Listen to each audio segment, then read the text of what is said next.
الحمد لله رب العالمين والصلاة والسلام على سيد الأنبياء والمرسلين أما بعد فأعوذ بالله من الشيطان الرجيم بسم الله الرحمن الرحيم الصلاة والسلام عليك يا سيدي يا رسول الله وعلى آلك وأصحابك يا حبيب الله الصلاة والسلام عليك يا خاتم النبيين وعلى آلك وأصحابك يا خاتم المعصومين۔ معزز سامعین و ناظرین کرام، آج عظمت فلسطین کانفرنس انعقاد پذیر ہے۔ امت مسلمہ پر جو یہ مشکل وقت آن پڑا ہے کہ ہر طرف مسلمانوں کو پریشانیوں کا، مصیبتوں کا، مشکلات کا سامنا ہے، بالخصوص فلسطین کے مسلمانوں کے اوپر جو ظلم و ستم ہو رہا ہے، تو اس حوالے سے آج ہم نے عظمت فلسطین کانفرنس رکھی ہے۔ اس کی وجہ میں 2 حدیث مبارکہ پیش کرتا ہوں، کیونکہ وہاں پہ وہ فلسطین کے جو مسلمان ہیں وہ اقصی کی حفاظت کے لیے، وہ دین اسلام کی حفاظت کے لیے اور اسلام کے مسلمانوں کے قبلہ اول کی حفاظت کے لیے وہ کھڑے ہیں، قربانیاں پیش کر رہے ہیں، جانوں کا، مالوں کا نذرانہ پیش کر رہے ہیں اور کرتے آ رہے ہیں۔ لیکن ہم یہاں پہ ہیں اور ہمارے اوپر یہود و نصارہ کے غلام، ان کے ایجنٹ مقرر ہیں، جس کی وجہ سے ہم کچھ کر نہیں سکتے، ہم وہاں پہ جا نہیں سکتے، ان کی مدد نہیں کر سکتے، اور جو ہمارے اوپر یہودیوں کے، عیسائیوں کے غلام مسلط ہیں، یہ مسلمانوں کی وہاں پہ مدد نہیں کر سکتے، اسرائیل کو جواب نہیں دے سکتے۔ تو ایسے میں ہم نے کیا کرنا ہے؟ تو اس سلسلے میں 2 حدیث مبارکہ پیش کرتا ہوں۔ سنن ابن ماجہ میں 2811 نمبر حدیث ہے، اور دوسری کتب میں بھی ہے، بخاری مسلم بقیہ میں بھی، کہ نبی پاک علیہ الصلوۃ والسلام کا فرمان کہ ایک تیر کی وجہ سے اللہ تبارک و تعالیٰ 3 بندوں کو، 3 مسلمانوں کو جنت عطا فرمائے گا۔ پہلا تیر بنانے والا، حق کے لیے، دین اسلام کے لیے تیر بنانے والا، دوسرا تیر چلانے والا، اور تیسرا تیر پکڑانے والا۔ تو ایک تیر کی وجہ سے 3 بندے جنت میں جائیں گے۔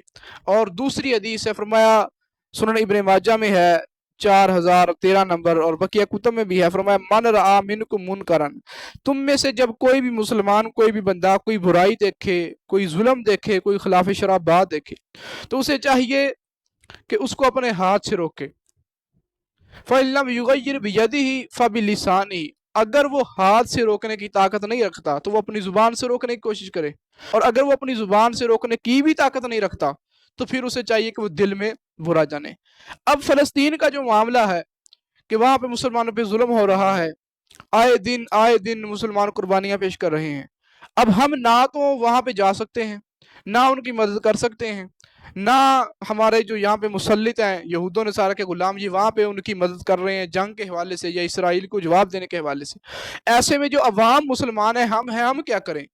تو اس میں ہم اپنی زبان سے اور اپنے دل میں برا تو جان سکتے ہیں۔ زبان سے کیا کر سکتے ہیں؟ ہم لوگوں کو فلسطین کی مسجد اقصی کی باتیں سنا سکتے ہیں۔ ہم دوسرے جو مسلمان ہیں ان کو اسرائیل کی، یہودیوں کی پروڈکٹس جو ہیں ان کا بائیکاٹ کرنے کا کہہ سکتے ہیں۔ اور ہم جو وہاں پہ تنظیمیں کام کر رہی ہیں، جیسے کہ دعوت اسلامی ہے، تحریک لبیک ہے، اور بھی جو تحریکیں ہیں، اسلامی تحریکیں، ان کی پیسے کے ساتھ مدد کر سکتے ہیں۔ تو ایک تیر بنانے والا ہے، وہ جنگ میں گیا نہیں ہے، ایک تیر چلانے والا ہے وہاں پہ جا کے، اور ایک تیر وہاں پہ پکڑا رہا ہے، لیکن جو بنانے والا وہ بھی جنتی ہے۔ وجہ کیا ہے؟ کیونکہ حق کے لیے اس نے بنایا ہے، وہ وہاں پہ گیا تو نہیں ہے۔ آگے چل کے میں اس کے اوپر حدیث بھی پیش کروں گا۔ تو اسی طرح ہم وہاں پہ جا نہیں سکتے، لیکن جو وہاں پہ کام کر رہے ہیں ان کو تو ہم نذرانہ پیش کر سکتے ہیں، ان کی تو ہم مدد کر سکتے ہیں کہ وہ فلسطینی بھائیوں کی مدد کریں، اور ہم زبان سے مسلمانوں کو اقصی کے، فلسطینی مسلمانوں کے فضائل سنا سکتے ہیں، ان کی شان بیان کر سکتے ہیں۔ تو اس وجہ سے فلسطین کے حوالے سے جو کانفرنس ہے اس کا انعقاد کیا گیا ہے۔ تو سب سے پہلے جو فلسطین کا خطہ ہے، اس خطے کی عظمت اور شان میں قرآن پاک سے پیش کرنا چاہوں گا، اس کے بعد آگے حدیثیں پیش کرتے ہیں۔ قرآن پاک میں 15واں پارہ ہے، اللہ پاک نے فرمایا سبحان الذی اسریٰ بعبدہ لیلا من المسجد الحرام الی المسجد الاقصی الذی بارکنا حولہ لنوریہ من آیاتنا۔ فرمایا پاک ہے وہ ذات جس نے اپنے بندہ خاص کو راتوں رات سیر کرائی مسجد حرام، خانہ کعبہ سے مسجد اقصی تک۔ اور وہ کون سی مسجد اقصی ہے؟ فرمایا الذی بارکنا حولہ، جس کے ارد گرد ہم نے برکتیں رکھی ہیں۔ اب اس آیت میں نبی پاک علیہ السلام کے معراج کا ذکر ہے، سرکار کے سفر معراج کا تذکرہ ہے، اور مسجد اقصیٰ جہاں پہ سرکار تشریف لے کے گئے ہیں وہاں پہ اللہ پاک نے فرمایا کہ اللہ زی بارکنا حولہ، ہم نے برکتیں رکھی ہیں۔ تو اب فلسطین کا یہ جو خطہ ہے، القدس شہر، مسجد اقصیٰ کا جو اعلیٰ دوالا ہے، جو مسجد اقصیٰ کا ارد گرد کا علاقہ ہے، تو اس کی شان، اس کی عظمت اللہ پاک نے قرآن میں بیان فرمائی ہے کہ اس کے ارد گرد ہم نے برکتیں رکھی ہیں۔ وہ برکتیں کون سی ہیں؟ تو اس حوالے سے تفسیر ابن کثیر میں ہے، وَهُوَ بَيْتُ الْمُقَدَّسِ الَّذِي هُوَ إِلَٰهُ مَعْدِنُ الْأَنبِيَاءِ مِن لَدُنْ ابراہیم علیہ السلام۔ فرمایا وہ جو اللہ پاک نے فرمایا نا کہ الَّذِي بَارَكْنَا حَوْلَهُ، کہ ہم نے مسجد اقصیٰ کے ارد گرد برکتیں رکھی ہیں، وہ برکتیں کون سی ہیں؟ فرمایا وہ بیت المقدس ہے، یعنی القدس کا علاقہ، اور فرمایا یہ انبیاء کا مرکز ہے، اور جب سے ابراہیم علیہ السلام یہاں پہ تشریف لائے، فرمایا یہ انبیاء کا مرکز ہے، انبیاء کا معدن ہے، یہاں پہ انبیاء رہتے ہیں، انبیاء کی یہاں پہ قبریں ہیں۔ اور پھر تفسیر قرطبی میں الذی بارکنا حولہ کے حوالے سے ہے، بمن دفن حولہ من الانبیاء والصالحین وبہذا جعلہ مقدسا۔ فرمایا کہ اللہ پاک نے جو قرآن پاک میں فرمایا نا الذی بارکنا حولہ، کہ ہم نے مسجد اقصیٰ کے ارد گرد برکتیں رکھی ہیں، فرمایا وہ برکتیں کون سی ہیں؟ تو تفسیر قرطبی میں ہے کہ وہ برکتیں یہ ہیں کہ وہاں پہ انبیاء کے مزارات ہیں، اللہ کے نیک بندے وہاں پہ دفن ہیں، فرمایا اس وجہ سے اللہ نے اس کو مقدس فرمایا۔ اسی فلسطین کے خطے کے حوالے سے تفسیر بغوی میں ہے، سماہ مبارکا لأنہ مقر الانبیاء ومحبط الملائکۃ والوحی منہ یحشر الناس یوم القیامہ۔ فرمایا اللہ پاک نے قرآن پاک میں جو مسجد اقصیٰ کے خطے کو، فلسطین کے اس خطے کو، اس علاقے کو برکت والا فرمایا، فرمایا اس کی وجہ یہ ہے کہ یہاں پہ انبیاء کا ٹھکانہ ہے، انبیاء کی قبریں ہیں، فرمایا یہاں پہ ملائکہ کے آنے کی جگہ ہے، یہاں پہ فرشتے آتے ہیں، اور فرمایا یہاں پہ وحی آتی رہی ہے انبیاء کو۔ پھر فرمایا یہ وہ علاقہ ہے جہاں پہ اللہ تبارک و تعالیٰ میدان محشر قائم فرمائے گا قیامت والے دن۔ اب قرآن پاک میں مسجد اقصیٰ کا جو ایریا ہے، فلسطین کا یہ خطہ ہے، اس کو مقدس فرمایا گیا، مبارک فرمایا گیا۔ تو کتنی بڑی عظمت ہے اس خطے کی، اس علاقے کی، کہ جس کا ذکر رب نے قرآن میں بیان فرمایا ہے۔ تو ہم وہاں پہ جا نہیں سکتے، ہم ان کی مدد نہیں کر سکتے، یہاں پہ ہم مسلمانوں کو بتا تو سکتے ہیں، ہم یہاں پہ ان کی باتیں تو کر سکتے ہیں۔ اور اب سب سے پہلے میں فلسطین کے چند علاقوں کا تعارف آپ کو کرانا چاہوں گا، پھر اس کے بعد القدس شہر کے حوالے سے ہم باتیں کریں گے۔ فلسطین کی جو تاریخ ہے یہ تقریباً 2500 سال قبل مسیح ہے۔ کنعانی قوم یہاں پہ آ کے آباد ہوئی تھی، اور 2000 قبل مسیح ابراہیم علیہ السلام یہاں پہ تشریف لائے تھے۔ اور ایک قول یہ بھی ہے کہ فلسطین میں حضرت سیدنا ابراہیم علیہ السلام نے بی بی سیدہ سارہ اور اپنے چچا کے ساتھ ہجرت فرمائی، اور یہاں پہ آ کے آباد ہوئے، اور حضرت ابراہیم علیہ السلام کے ایک بیٹے حضرت سیدنا اسحاق علیہ السلام وہ یہاں پہ آباد ہوئے، اور جناب اسماعیل علیہ السلام وہ مکہ شریف آباد ہوئے، اور حضرت یعقوب علیہ السلام کا مزار بھی فلسطین میں ہے۔ اب فلسطین کے چند شہروں کا تعارف میں آپ کو کروانا چاہوں گا۔ فلسطین کا پہلا جو شہر ہے یہ ہے القدس، یروشلم بھی جسے کہتے ہیں، بیت المقدس بھی اسی شہر کو کہا جاتا ہے، اور مسجد اقصیٰ بھی اسی شہر میں ہے۔ اب اس شہر کی شان میں، اس کی فضیلت میں، اور مسجد اقصیٰ کی فضیلت میں چند احادیث مبارکہ پیش کروں گا، پھر اس کے بعد بقیہ شہروں کا ہم تعارف کروائیں گے۔ اور فلسطین کا شہر القدس جو ہے، جس میں مسجد اقصیٰ ہے، اس شہر کے حوالے سے حضرت سیدنا عبداللہ بن عباس رضی اللہ تعالیٰ عنہ آپ کا قول ہے، آپ فرماتے ہیں کہ پورے شہر میں ایک بلشت، ایک گٹ کے برابر بھی ایسی جگہ نہیں ہے جس جگہ پہ کسی نبی نے نماز نہ ادا کی ہو۔ اتنا پاک اور پکیزہ علاقہ ہے القدس شہر، اور یہ وہی شہر ہے جس میں مسجد اقصیٰ ہے، اور جس میں بی بی سیدہ مریم کا محراب ہے، حضرت زکریا علیہ السلام کو جس میں بیٹے کی بشارت ہوئی وہ بھی یہی ہے، جہاں پہ میدان محشر قائم ہوگا وہ بھی یہی ہے، اور نبی پاک علیہ السلام مسجد اقصیٰ میں تشریف لائے، براق باندھا، معراج پہ یہاں سے تشریف لے کے گئے، وہ بھی یہی شہر ہے، یہی مسجد اقصیٰ ہے۔ یہ جو ہم تصویر میں دیکھتے ہیں ہمیں گولڈن کلر کا گنبد نظر آتا ہے، بعض احباب وہ یہ سمجھتے ہیں کہ یہ مسجد اقصیٰ ہے، نہیں، یہ مسجد اقصیٰ نہیں ہے، اصل میں اس کے آگے ہے مسجد اقصیٰ، اس کے بالمقابل گولڈن کلر کا گنبد عبد الملک بن مروان جو خلیفہ تھا اس نے تعمیر کروایا تھا، اور مصر کی ساری آمدنی اس نے اس کے لیے وقف کر دی تھی۔ اصل میں اس گولڈن کلر کے گنبد کے نیچے ایک چٹان ہے، یہ وہی چٹان ہے جس کے اوپر سے نبی رحمت صلی اللہ علیہ وسلم معراج کو تشریف لے کے گئے تھے، اور اس کے بالمقابل ہے مسجد اقصیٰ، اور وہ جو چٹان تھی وہ حضرت سیدنا عمر فاروق رضی اللہ تعالیٰ عنہ آپ نے واضح فرمائی تھی۔ اب میں چند احادیث القدس شہر اور مسجد اقصیٰ کے فضائل پہ پیش کرتا ہوں، پھر اس کے بعد انشاءاللہ العزیز ہم بقیہ فلسطین کے شہروں کا تعارف پیش کریں گے۔ مسجد اقصی اور بیت المقدس کی فضیلت کے اوپر پہلی حدیث سنن ابن ماجہ کی حدیث 1407 ہے۔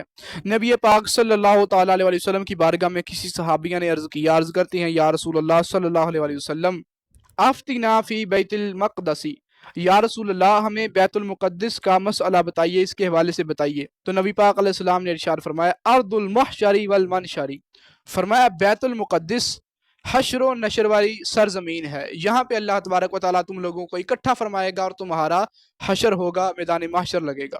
پھر نبی پاک علیہ السلام نے ارشاد فرمایا ائتوہ فصلوا فیہ، فرمایا وہاں پہ بیت المقدس میں جاؤ، وہاں پہ نماز ادا کرو۔ فإن صلاۃ فیہ کألف صلاۃ فی غیرہ، فرمایا بیت المقدس میں ایک نماز ادا کرنا دوسری مساجد میں 1000 نماز ادا کرنے کے برابر ہے۔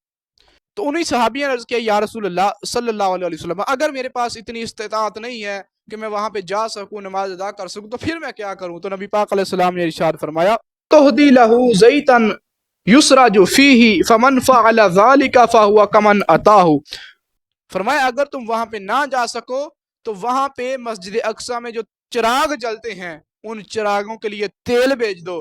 فرمایا تم نے مسجد اقصی کے چراغوں کے لیے تیل بھیجا، گویا کہ تم نے وہاں پہ جا کے نماز ادا کی۔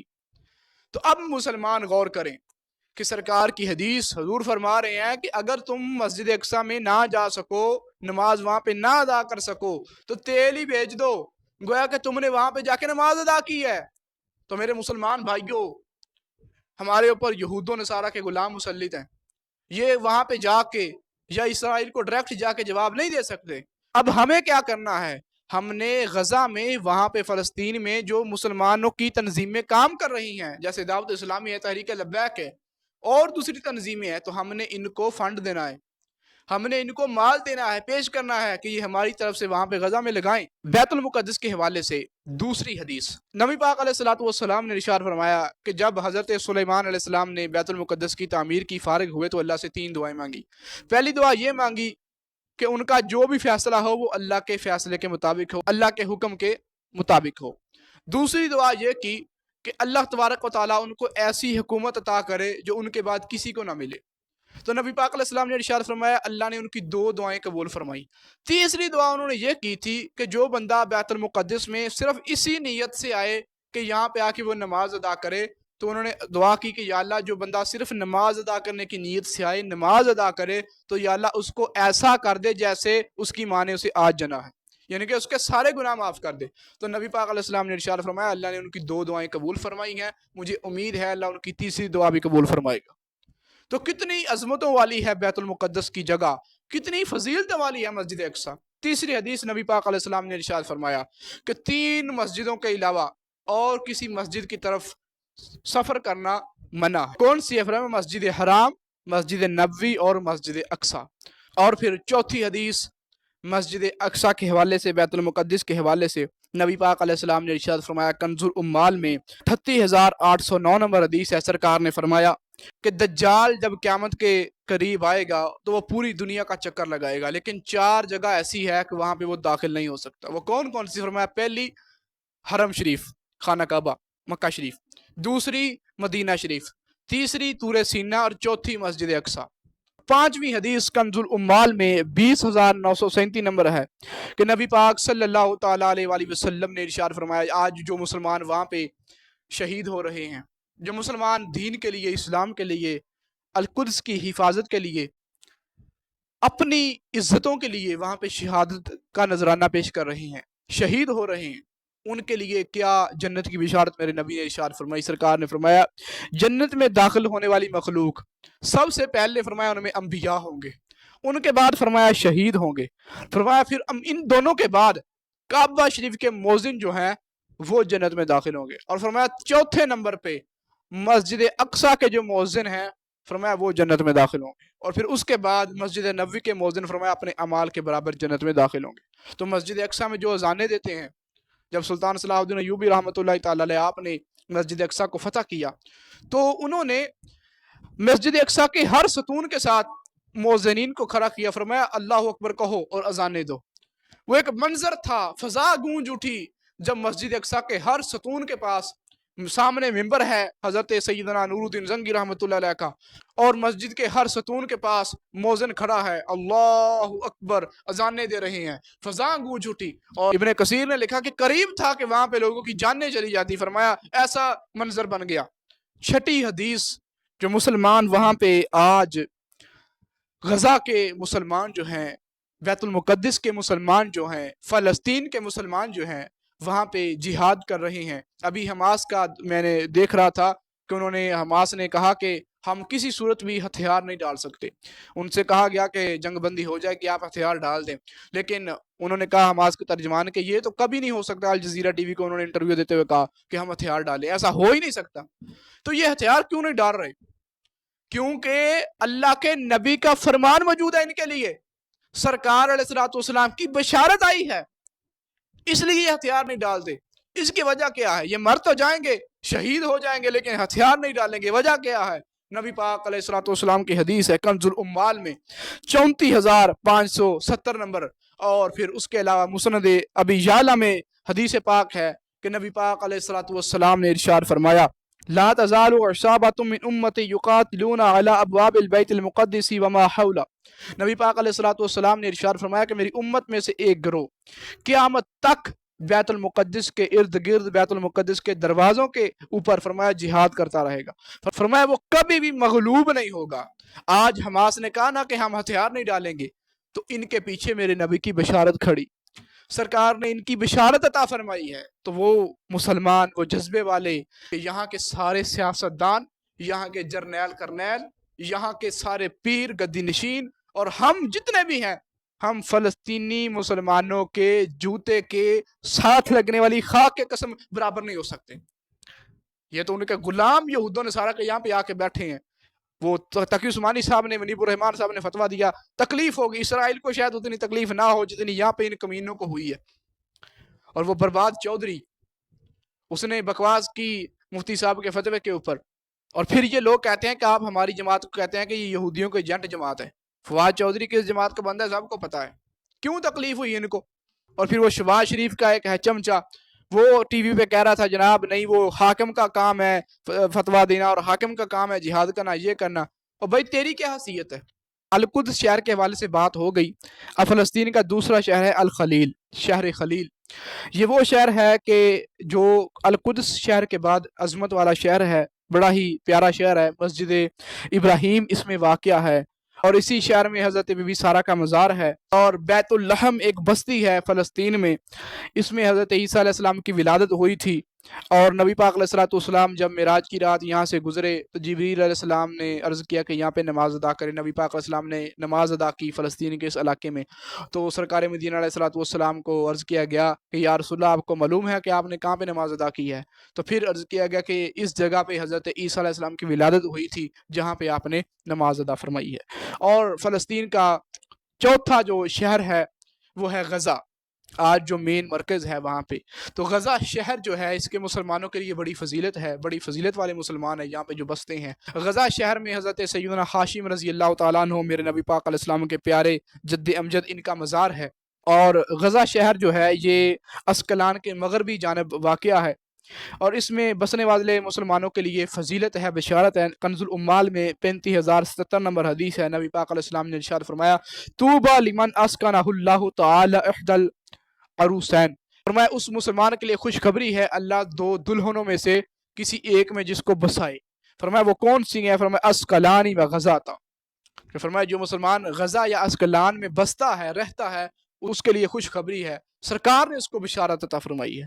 تو غزہ والے کیوں نہ بہادر ہوں، کیوں نہ وہ دین کے لیے نذرانے پیش کریں کہ سرکار نے جن کے لیے بشارت عطا فرمائی ہو۔ اور فلسطین کا ایک شہر ہے اسکلان، علامہ ابن حجر اسقلانی رحمۃ اللہ علیہ، شیخ المحدثین، ان کا جو شہر ہے وہاں پہ ان کی پیدائش ہے۔ تو اس شہر کے لیے بھی بڑی فضیلت ہے۔ نبی پاک علیہ السلام نے ارشاد فرمایا کہ روز قیامت 70,000 اس شہر میں سے ایسے اٹھیں گے کہ اللہ بلا حساب جن کو جنت میں داخلہ عطا فرمائے گا۔